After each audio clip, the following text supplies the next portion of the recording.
A seismic shift in British foreign policy is about to make headlines, and it's a decision guaranteed to spark impassioned debate.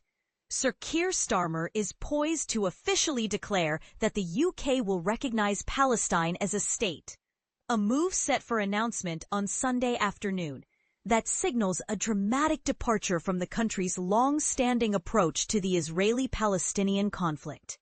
But here's why this moment matters so much.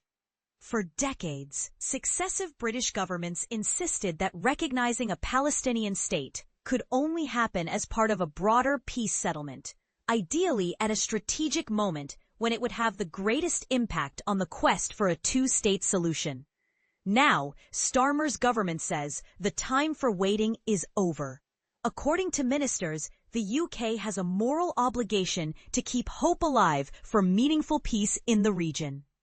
This timely, some say overdue, decision comes after Prime Minister Starmer warned back in July that if Israel failed to implement a ceasefire in Gaza and demonstrate clear commitment to a lasting two-state solution by September, Britain would reconsider its stance.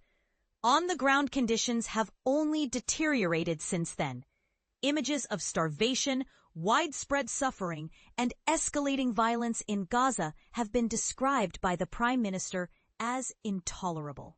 Recent Israeli military operations in Gaza City, labeled cataclysmic by United Nations officials, have driven hundreds of thousands to flee their homes.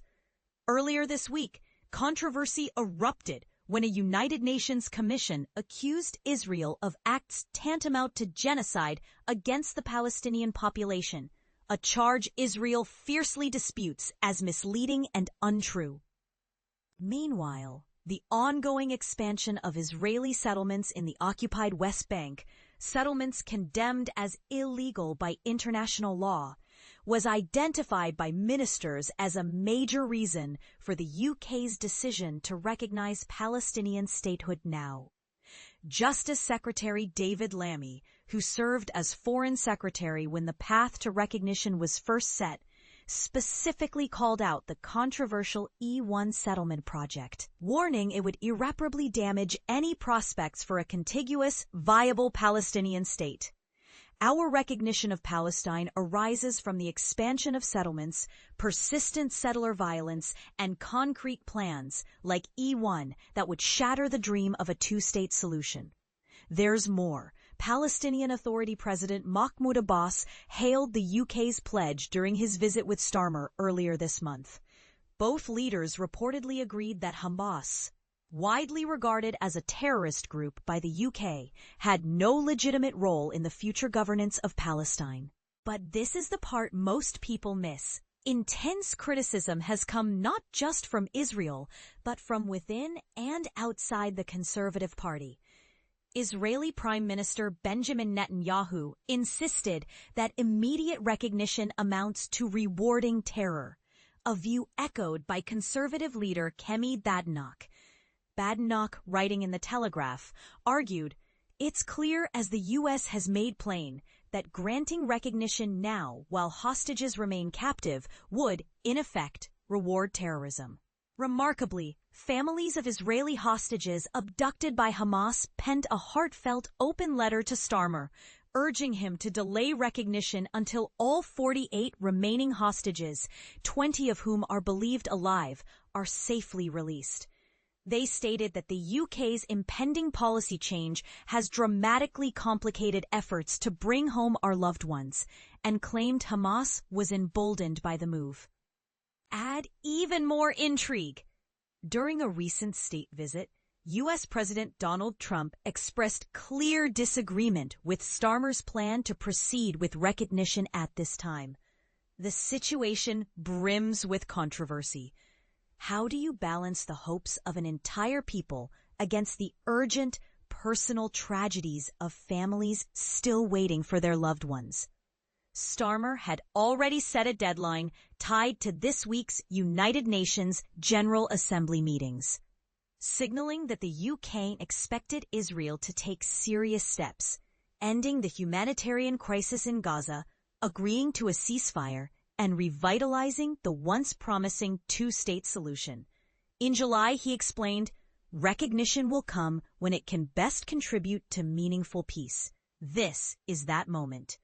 Other notable nations, including Portugal, France, Canada, and Australia, have expressed their intention to follow suit, while Spain, Ireland, and Norway recognized Palestine last year. Today, around 3/4 of the United Nations' 193 member states recognize Palestine. Yet it remains a state without clearly defined international borders, no agreed capital, and no standing army. A reality that makes recognition mostly symbolic. The two-state solution, for those less familiar, envisions a sovereign Palestinian nation in the West Bank and Gaza Strip, with East Jerusalem as its capital. However, Israel currently controls these territories, so the Palestinian Authority does not have full control over its people or land. For years, recognizing Palestinian statehood has been an important cause among many Labour Party members. Pressures on Starmer to adopt a tougher approach with Israel have come particularly from the party's left, with more than half of all Labour MPs having signed an open letter ahead of Starmer's July speech demanding immediate action. And this is where the debate heats up. A number of critics point out that while the UK's path to recognition included demanding conditions for Israel, like a ceasefire and steps toward peace, it did not visibly require reciprocal commitments from Hamas.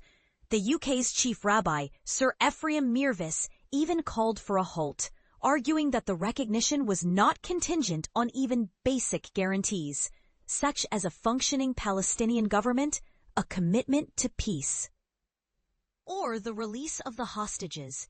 Government officials, however, maintain that their demands for a ceasefire and the release of hostages by Hamas remain unchanged. Within the Foreign Office, some argue that Palestinian statehood is an inalienable right and should not hinge on the actions of Hamas, which the UK designates as a terrorist group. When hosting President Trump at Chequers, Starmer reaffirmed, "Hamas can play no role whatsoever in a future Palestinian government."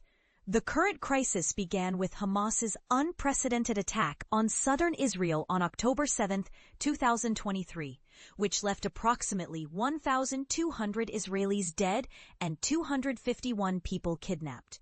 Since Israel's subsequent military response, the Hamas-run health ministry counts more than 64,964 Palestinian deaths.